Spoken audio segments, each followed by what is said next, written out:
Hello, everybody. Welcome to the Unstructured Data Podcast. My name is Chris, and I work here at Zilliz. And today I'm joined by one of our solution architects, Jay, who's actually been on the podcast a couple weeks ago. Welcome, Jay. Yeah, thanks for having me. So today we're going to talk about, I think, something that's really important when we talk about vector databases.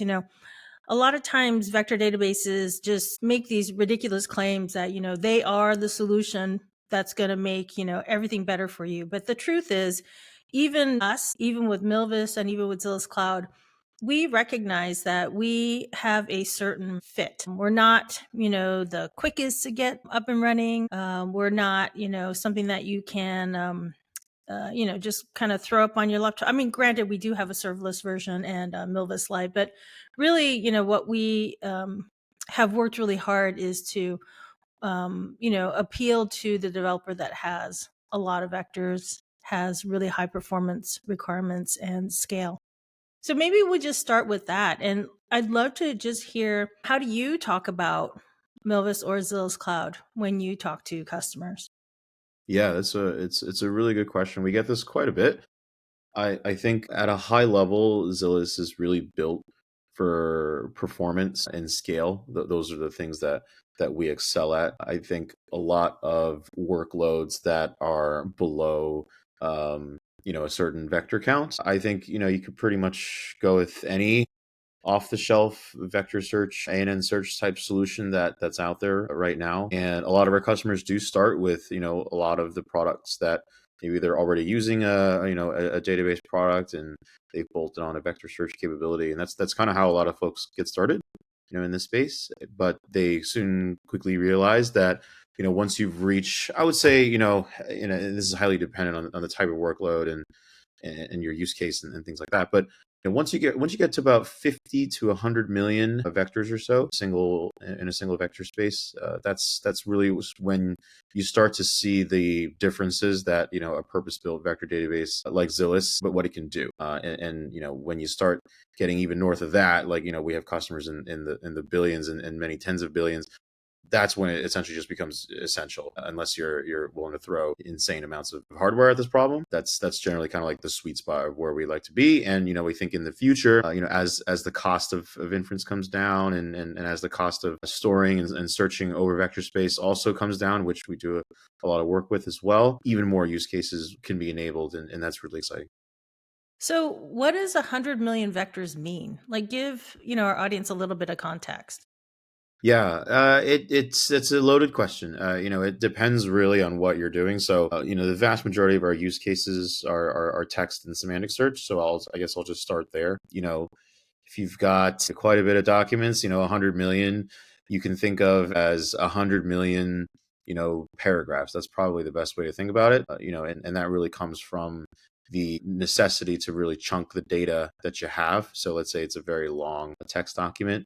You wouldn't want to embed the entire thing, right? There might be like semantic context that is specific to, say the beginning of the document and the middle of the document and the end of the document. So you definitely want to break that up. And there's a lot of strategies and tools and kind of schools of thought as to how to go about doing this. But, to answer your question, 100 million chunks is essentially what you're looking at. So depending on the size of your chunks, that could be 20 million documents. It could be 10 million documents. It could be, 30 million documents. That's kind of the general range of what you're thinking in terms of 100 million vectors. And then as it kind of scales up from there, you can see how you can very easily get to, hundreds of millions, billions, tens of billions.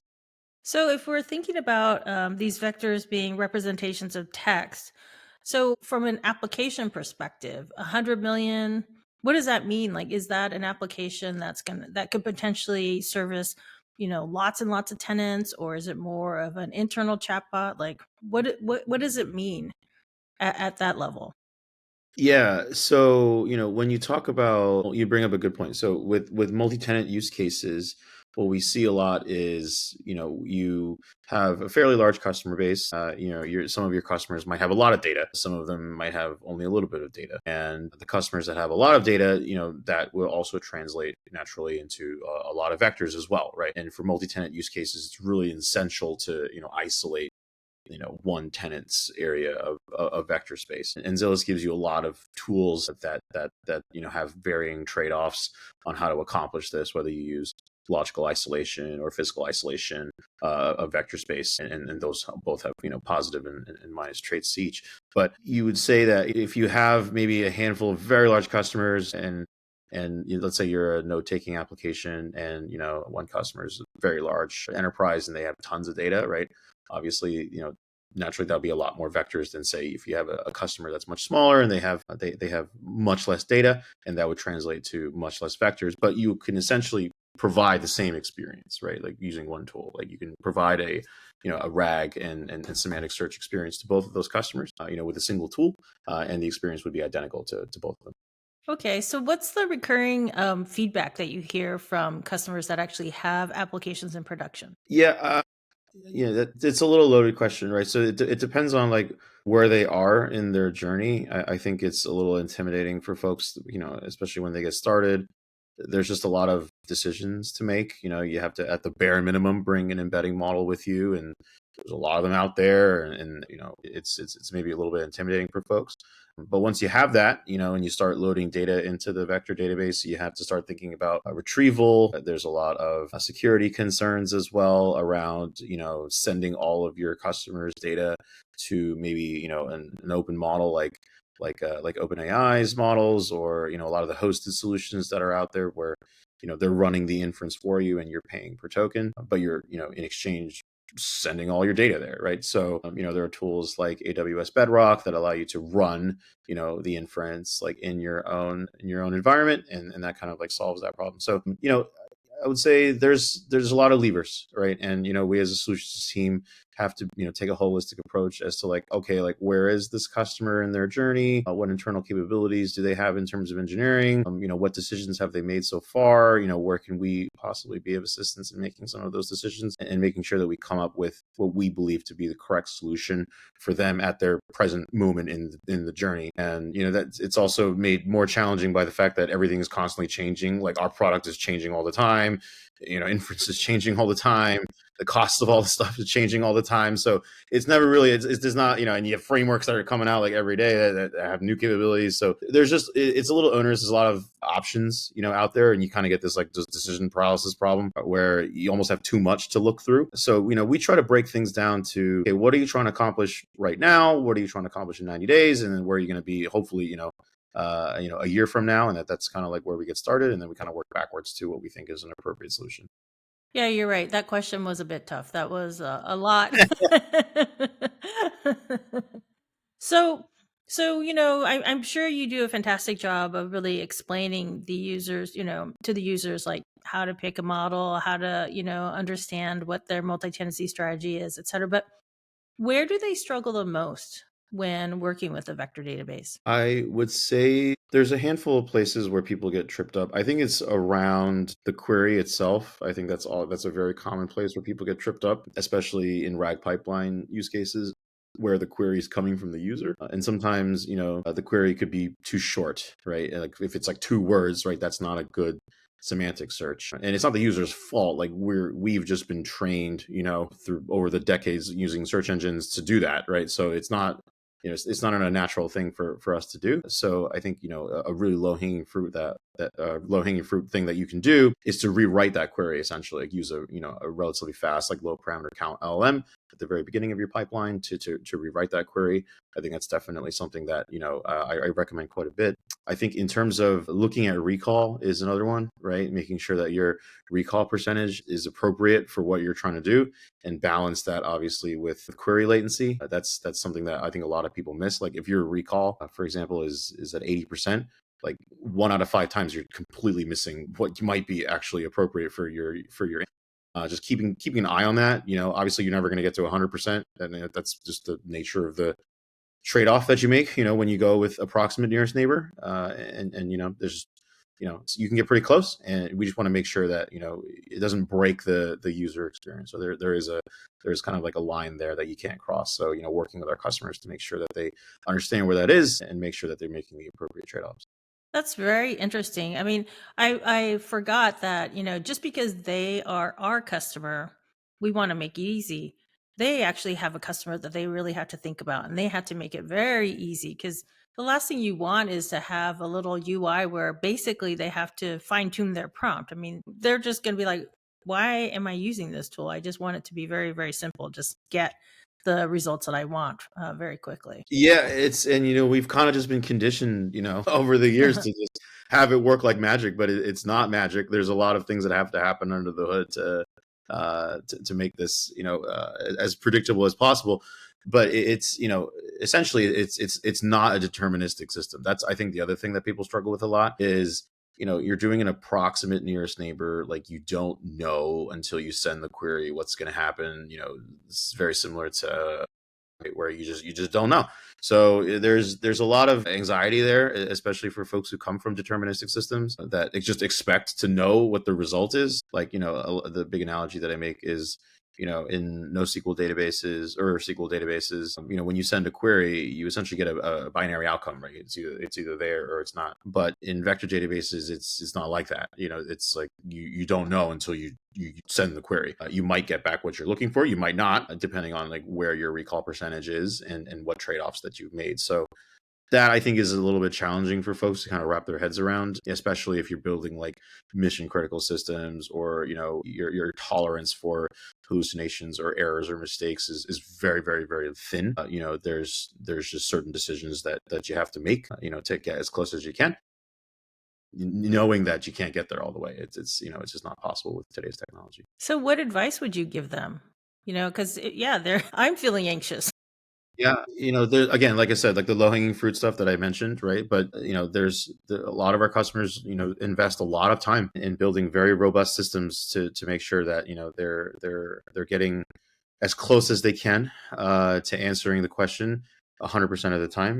Knowing that it is kind of asymptotic, as you approach 100%, but like making sure that the chunks are of appropriate size, they're truncated at the appropriate length, at the appropriate, and not just like a character length, but also like semantic length, like keeping a chunk that may have semantic meaning, together, even though it might make the chunk a little bit longer, just keeping it together so that when you do the recall, it stays together. And then when you send it into the context window, the LLM has everything that it needs to answer a question. That obviously is a very painstaking process, and it takes a long time. But, if you want to approach that 100%,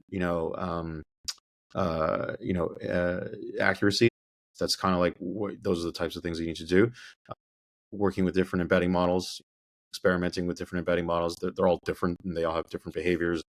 One may like your particular data more than the other, and that's something that only experimentation can show. We also see a lot on the post ANN side as well in terms of re-ranking. Very, very common usage pattern, right? Where you'll ask for a relatively high top K, maybe 150 or so, maybe 200, and then ask the re-ranker to re-rank these results. And occasionally, like most of the time, you'll find that like number 8 is probably the one, and then it'll kind of like move number 8, closer to the top. But occasionally you'll find something at like number 60 that's actually pretty relevant, and making sure that those things you're casting a wide enough net to get as much as you can. And again, these are all steps to kind of get closer and closer and closer to perfection, knowing that you can't actually get there, but you're getting closer and closer to kind of eliminating the variables that cause a lot of these systems to hallucinate and maybe give you the wrong answers. So yeah, those are some of like the low hanging fruit things, and you can get kind of crazy with it. There's all sorts of really interesting solutions out there. There's one that it essentially creates like hypothetical chunks, and you'll embed the hypothetical chunks as well. And these are chunks that an LLM has rewritten on your data. And what it's doing is it's increasing the surface. Again, it's all about increasing surface area, right? So you're essentially trying to improve the probability that you're going to get back what you actually need to answer the user's question, right? Which, in a semantic context is tricky, because, humans will look at something and go, yeah, that makes sense. That's totally correct, right?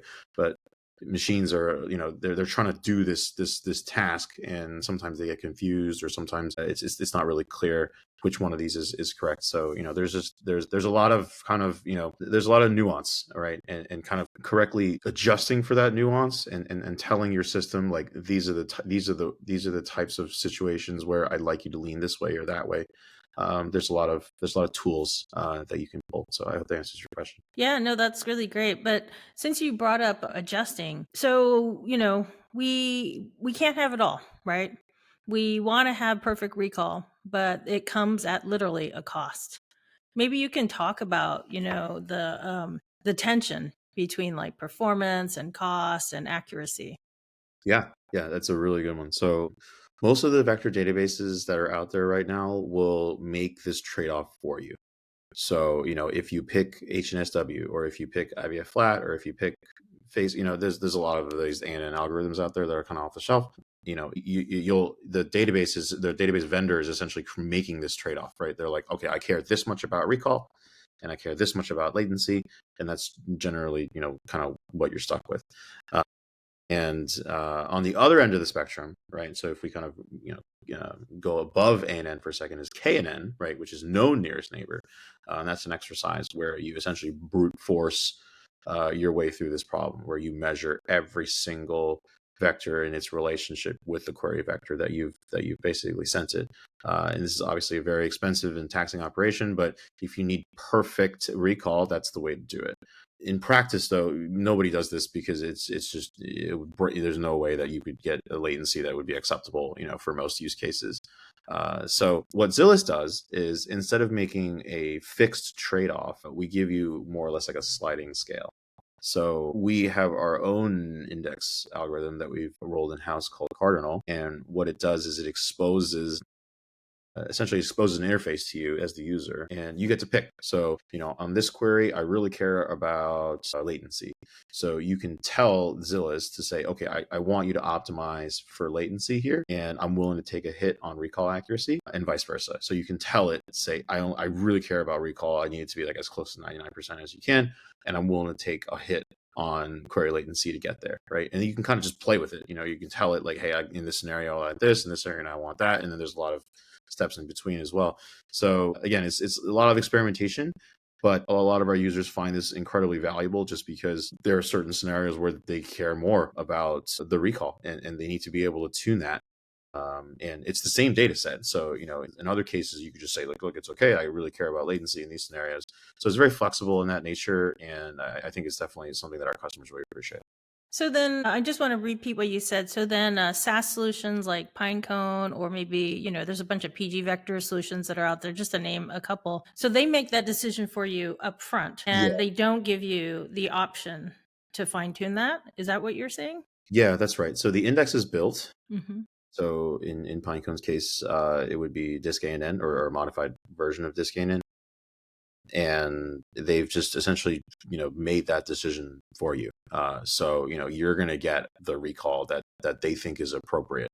And that might not fit your use case. And that's, obviously for you to take a look at and inspect and make a decision for yourself. But yeah, a lot, to answer your question, yes, a lot of almost all of them, right, pick an algorithm and they kind of stick to it. They may have made modifications to it, to be fair, right? But the actual trade-off is fixed, right? So you're going to get the recall that they've essentially set for you.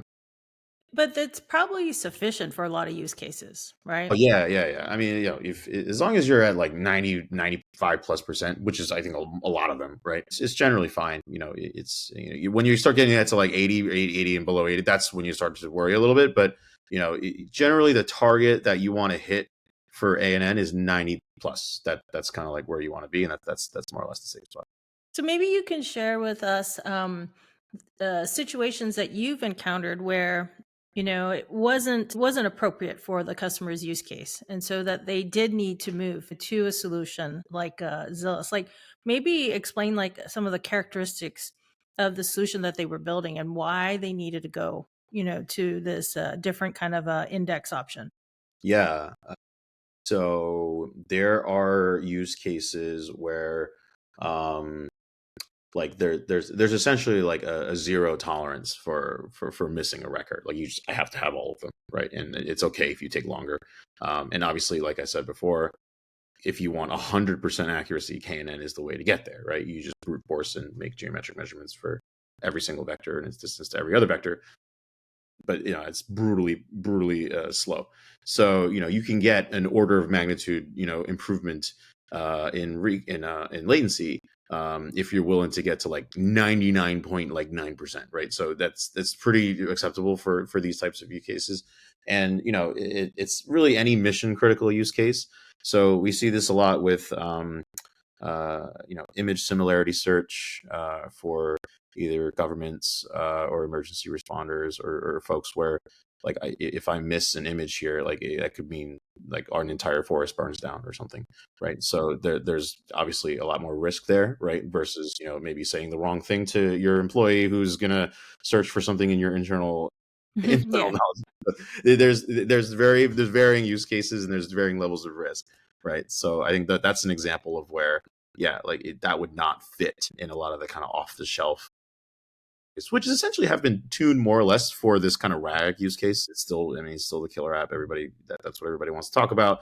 But people forget like, vector databases can be used for a lot of other things. It's not just text, right? There's image similarity search and audio similarity search and recommendation systems. There's a lot of other use cases for it. So in those use cases, having that flexibility where you have one tool and it fits all of these use cases and it doesn't compromise in one way or the other, right? It just gives you the option, right? It's like you don't have to rebuild everything. It's just, hey, like, do you care about this in this scenario, or do you care about this in this scenario? And we just give you a very easy to understand abstraction that allows you to kind of tune it on the fly. Well, so what about cost? You haven't talked much about cost. Does that ever enter into the equation why, some of these users might have to move from a different solution to Zilliz? Because we always talk about how we sympathize with the developer because once again, it's a trade-off, right? You can't have it all. And so we try really hard to, figure out all kinds of different ways to reduce the cost. So do you hear that a lot from users, or is that unusual, or? No, it does come up, of course. And again, it depends. If the vector database is in the pipeline that is generating revenue for the company, then of course they're a lot less sensitive and they're willing to pay more for either performance or reliability or what have you. But if it's something where it's just kind of a nice to have and it's just there and it's relatively low risk, obviously that's where the customers could be a little bit more price sensitive. In general though, like we have a vast array of offerings at many different price points, and depending on what it is that you're trying to do and how mission critical it is for your organization, there's going to be a product that will most likely fit in your scenario. I can kind of maybe quickly go over some of the products that we have. So Yeah, why not? yeah, so we have essentially three dedicated cluster product types, and at the top we have the performance. We call it a CU, compute unit, and that one is optimized for the highest throughput, highest amount of lowest latency, and essentially really built for mission critical workloads, recommendation systems, high QPS workloads, things where you're really relying on Zilliz on a daily basis, and it's something where you're willing to pay for that level of throughput and latency. And then one step below that would be the capacity optimized CU type, and that one is really a good balance, between the two. That's generally where I recommend most kind of RAG pipeline folks who have that use case. It's a really great product for them, and it's something where you get a plenty of throughput. It can scale up quite well, and you get a very, very respectable latency as well. And that's really probably our best selling product.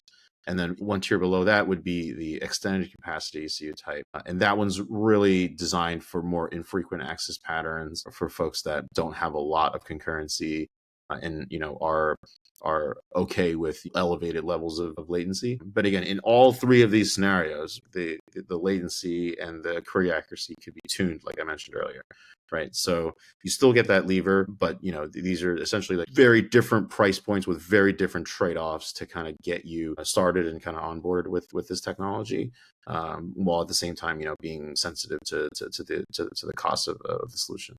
So just to give context, queries per second latency for the performance optimized, what does that look like roughly? Well, it's highly dependent on a lot of factors, on many different factors, and it's hard to give a blanket statement, but I'll give you some ballpark numbers, and I think that's my help. So for performance on the performance optimized CU type, you're looking at P95s in like the sub 30 millisecond range, Okay. and your throughput could be about anywhere between and 1,000 queries per second sustained. So that's kind of what you're looking for on performance. I mean, I think everybody who's listening to this podcast knows that nothing is like Yeah, I mean, like you throw some metadata filters on there, and that whole thing is totally different. And again, the size of the dimension count, how many vectors you have, are you a multi-tenant scenario? There's a lot of sure. variables, but in general, the performance optimized CU type is for folks who demand the most performance, have a user-facing pipeline that is dependent on Zilliz, and have relatively high throughput, right? And then the extended capacity that goes down to like just approximate, just so Yeah, people it's can understand. again, it drops a bit, in both of those areas respectively. You're probably looking at P95s in like the 100 to 200 millisecond range. It's still respectable though. For a RAG pipeline, it's totally fine. Like there's, your LLM latency is going to dwarf any of this anyway. Right. So it's very very. That's why I say like the capacity optimized one is probably, it's very very good balance between cost and performance. Like you'll get, most people don't ever leave capacity. It's very very good for what it is. And then the throughput would probably be around like 100 to 500 queries per second. So again, very respectable for RAG pipeline. So you mentioned metadata. So let's talk more specifically about hybrid search, because I feel like that means something different to all these databases. So what does hybrid search actually mean, to you with in regards to Zilliz and Milvus? Yeah. So hybrid search is a way to blend two different vector ANNs, right? So that could mean that you have two dense ANNs that you like to blend together. But that could also, but the more common use case is you're blending a dense and a sparse. And sparse vectors are very good for lexical search, which is what we've been doing for decades, right? What Apache Lucine's been doing for a long time. So it's not foreign to people. Everybody knows what it is. But sparse vectors are a way to get that that capability and kind of fuse it together with semantic search to kind of get you, again, going back to what I was saying earlier, like increasing the probability that what it is that's semantically relevant to whatever it is that you're trying to answer bubbles up to the top and is usable by your pipeline. So a really good example of this that I see all the time is, if you have a chunk that has a very specific combination of letters and numbers. So it could be a product SKU, or it could be an acronym, or it could be something that's very specific where like you're pretty sure, like you're like 99.9% sure that the chunk that you're looking for has this thing in it. What you can do is, and again, semantic search is not so great at that exercise, right? It's not so great at Right. I mean, you kind of want the getting you. right product SKU. Yeah, exactly. So like you're like, I'm pretty sure this is the one I want, right? So what you can do is you can basically tell Zilliz, hey, I want you to weight the lexical search a little bit more than the semantic search, right? And what that'll do is it'll essentially re-rank on the right word, but you'll get the results back appropriately, right? Where essentially it will weight the lexical part more than the semantic part, thus increasing the probability that you're going to get back what you're looking for. But again, you as the user, like your data better than anybody, so it's important to use this when you think it's appropriate.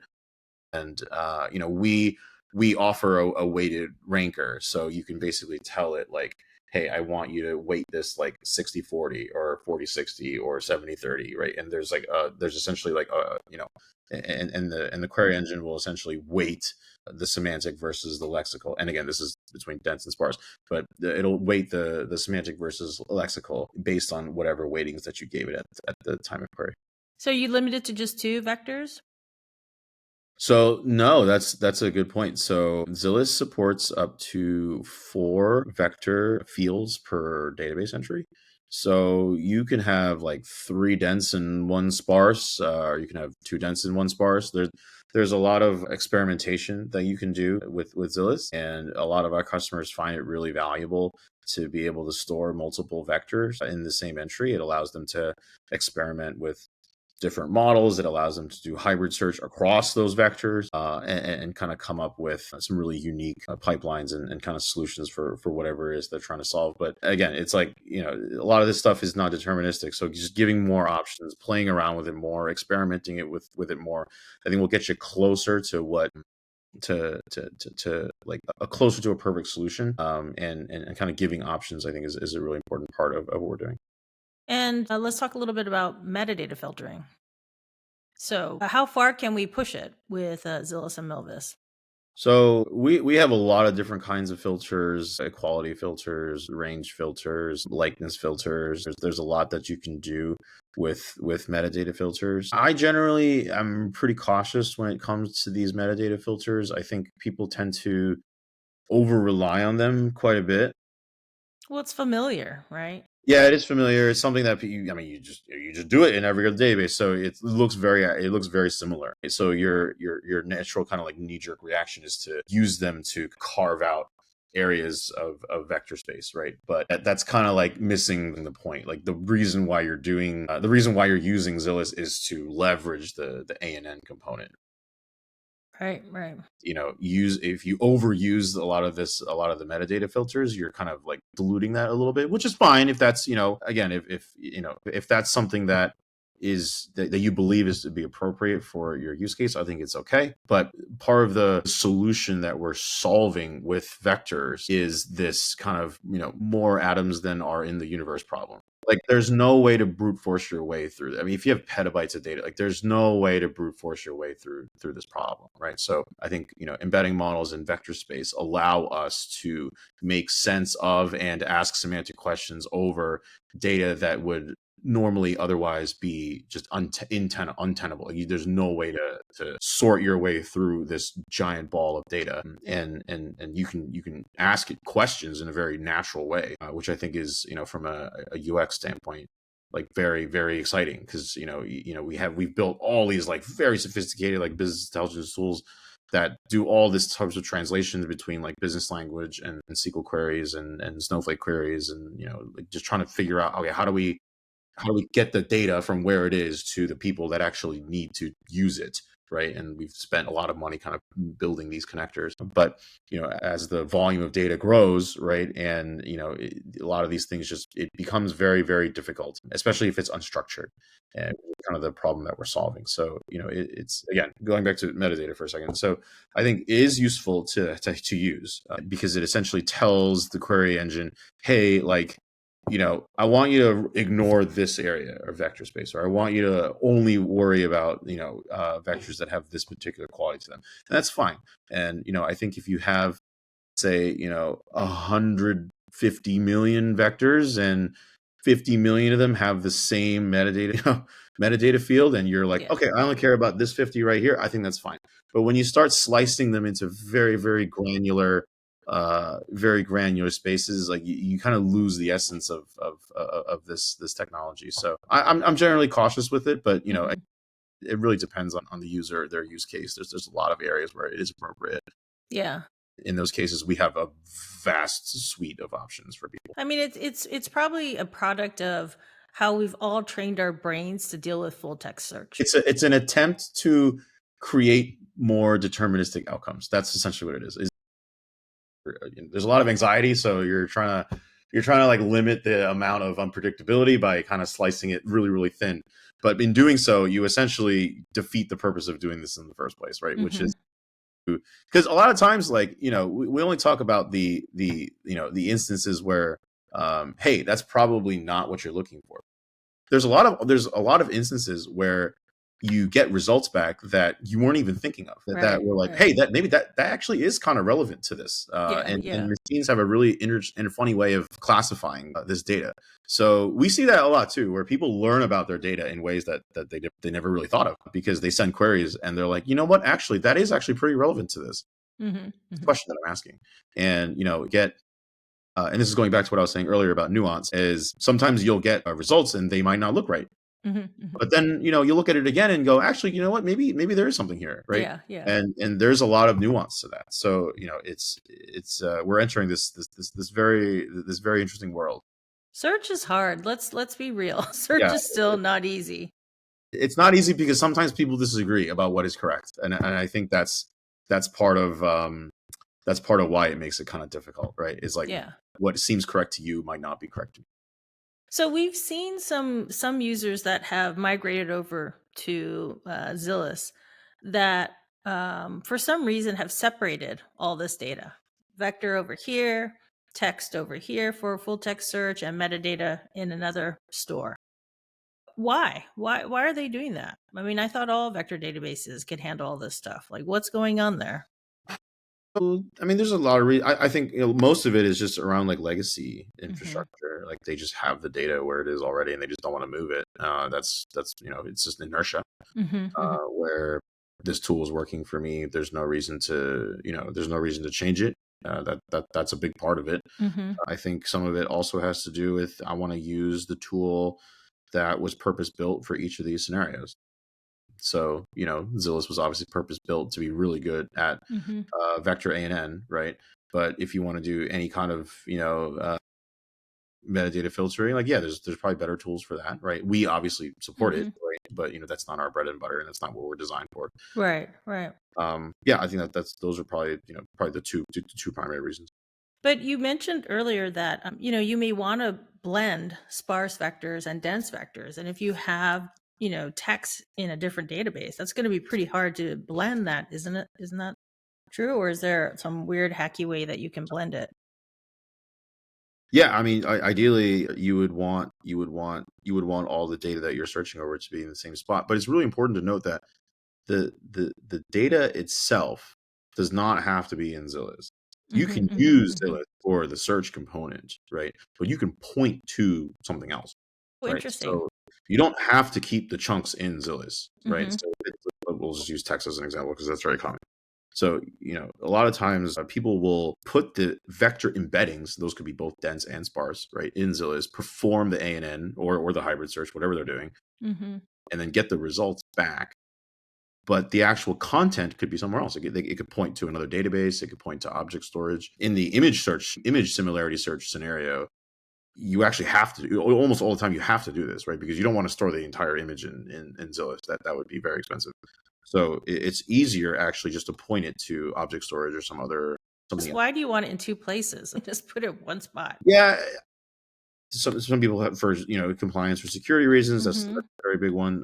Most of it's driven by economics. Mm-hmm. You don't want to use the expensive thing if you don't have to. Yeah, I think we see that a lot. Yeah, but for convenience reasons, like if it's text for sure, uh, Mm-hmm. yeah, usually it's just easier to store everything inside of Zilliz because then it's just when you query it, right, you'll get everything back at once. Mm-hmm. There's no second query that you have to make to get the actual text data. It just comes back all at once.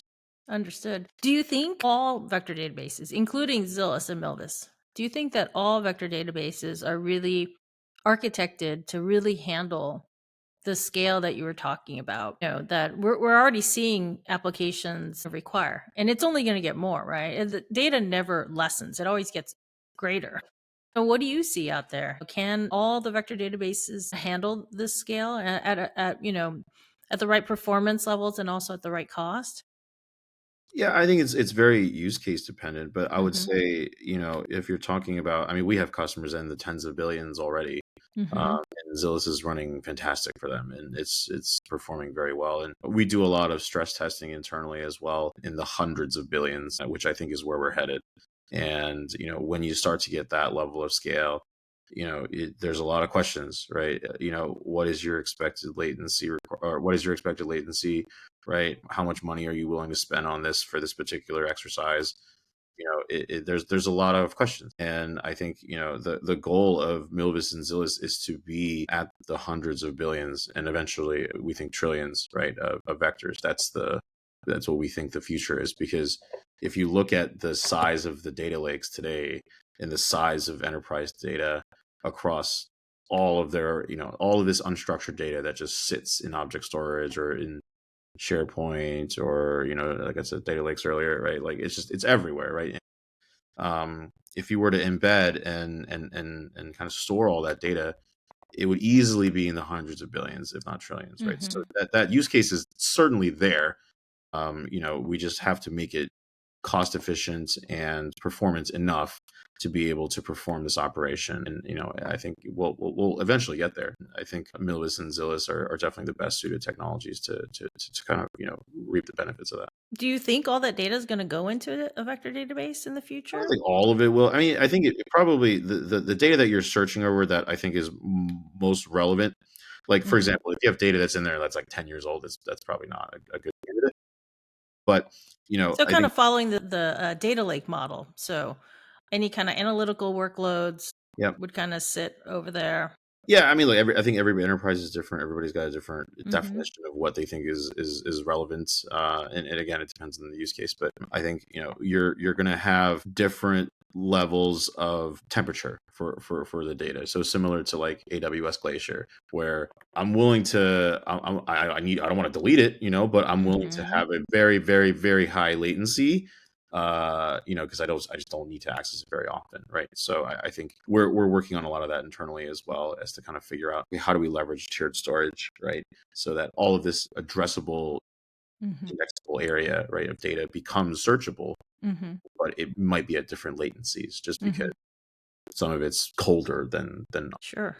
and that could be through the age of the data, or it could be categorized in a different way. It depends, right? So I think Hmm. we work very closely with our customers to make sure that we're making the right trade-offs. So it sounds like we're potentially up leveling data lakes to be vector lakes. Yeah, that's a really good way to put it. I think, and once that does happen, you kind of unlock this huge business intelligence kind of use case that I think right now is just very tricky. Like a lot of like there might be some document in the mountain of data that you have, right? That will be incredibly useful for the decision that you might be making, but it's just impossible to find it. It takes Hmm. a very long time, and most of the time, it just kind of sits there and people end up with this kind of hoarding scenario where they hoard the data. It's like it's great, we have it. You don't want to delete it just in case there's something important there. But again, going back to what I was saying earlier, you end up with this like more atoms than in the universe Hmm. problem, Hmm. and you're like, how do I? It's very untenable, and there's the current solutions to kind of work through it are quite limited in this capacity. So it is really exciting. I think we're definitely on the cusp of kind of unlocking a lot of the intelligence and insights that in an organization's data, it's all there. It's just we have to figure out a way to access it. The other thing that comes to mind when you were talking is that, we also need to respect the access controls that are already in place, right? Yeah, yeah, of course, of course. I mean, because internal RAG systems, like, you don't want me to ask a question and get, information that I shouldn't be touching. Yeah, And, these organizations have already gone through the pains of really figuring out, like, how do they layer that security posture on top of this data? right, Um, right. so why recreate it? Well, there's a lot of ways around that as well. I mean, we're working with we're looking at row level RBAC is something that's definitely really interesting where like you have RBAC, but very specific areas of vector space may or may not be accessible. It's kind of going beyond. It's going beyond tenant isolation. Whereas in tenant isolation, you can still see everything, Mhm, but mhm. when you send the query, it'll isolate that area of vector space. Versus RBAC is row level RBAC will essentially allow you to make that area totally invisible, regardless of how you send the query. So I Nice. think there's a lot of work to be done there as well to kind of enable those enterprise use cases like you just mentioned. But those are definitely coming. Our team is definitely looking at that very closely. So, have you seen any customers migrate from any of the other vector database solutions? Yeah, most of them is prompted by scale. That's the biggest one. So Mhm. once they approach a certain level of scale, the other solutions that are out, whatever they were using, might have been too costly, or might have been not performant enough. Those are the two main reasons: is economics and performance. Going back to what I was saying earlier, is we were built for both of those things. Most people come to that conclusion after using something else for a while and realizing that it's costing them an arm and a leg and it's not that performance. So when they bring that same workload over to us, just because of a lot of the very powerful technology under the hood and kind of the architecture decisions that we've made, they find that it's a lot more performant and it's very economically efficient as well. So, we're going to wrap up with two quick takes. So, in one sentence, how would you explain the biggest difference between Milvus and any other of the leading vector databases out there? Milvus is fully open. It's one that's anyone can inspect what we're doing. It's not Hmm. like our roadmap is a secret. It's all there. Everybody can see what we're doing, and the future is very bright for folks who want to solve this problem. And you can see and inspect our architecture is not a secret. We're clearly built for scale, and it's something that I think a lot of folks independently can look at and determine for themselves that yeah, we indeed plan on supporting those trillion vector workloads. Excellent. And what is the one thing that you wish enterprise teams would think about when selecting a vector database? I think a lot of folks look at features and do all sorts of benchmarking, and that's kind of like the traditional way you evaluate these tools. I think it's important to look at like where you're gonna be in a year's time, and maybe even 90 days from now. That's also a good one, but definitely a year from now. I think it's definitely important to have a long-term view on this kind of stuff, even though it might be hard to do just because the tools are changing and all that. But the things that the things that you do know is like, exactly how much data you have, right? You have, some kind of forecast for how that might grow. You have some forecast for how, your customer base might grow. So, making sure that the tool that you're picking can scale along with you, because the costs to migrate might exceed whatever it is that you might save in the short term. So it's definitely something to keep an eye on. Wow, this was really informative, Jay. Thank you so much. Yeah, you're welcome. And I feel like it was a very fair assessment. It was very, you really made sure that we understood that we have to think about our use case. If we are at that billion scale, here are the considerations that we should really take a look at very seriously. Yeah, for sure. Excellent. Well, thank you so much. We'll Yeah, see you thanks for again. having me. Bye bye. Bye.